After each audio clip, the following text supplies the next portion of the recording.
In the dawn age of Westeros, before the coming of man and the raising of castles and cities, there were only the children of the forest. Little is known of them now, but it is said they were small in stature, dark and beautiful, and no taller than children when grown to manhood. They lived in the depths of the forests in hidden villages, crannogs and caves. They hunted with weirwood bows and armed themselves with blades of obsidian. Their wise men were called green seers and were possessed of powerful magic. They worshipped nameless, faceless gods of the forest, stream and stone. According to legend, it was they who carved faces in the great white trunks of the majestic weirwoods. Their deep-cut eyes were red with sap and ever watchful. 12,000 years ago, the first men came from the eastern continent, crossing a land bridge called the Arm of Dawn. Riding their great horses and wielding weapons of bronze, they cut down the children's forests and weirwoods. A terrible war raged between the children and the first men that lasted for centuries. At long last, the two races sought an end to the years of horror and bloodshed.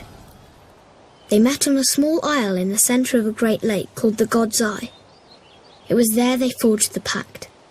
The first men would be granted dominion over the coastland, the mountains, the high plains and the bogs, but the deep forest would forever belong to the children, and no weirwood tree would ever again fall to man's axe.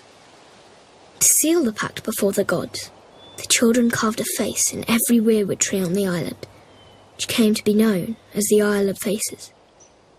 But the pact could not withstand the coming of the Andals, a race of tall, fair-haired warriors.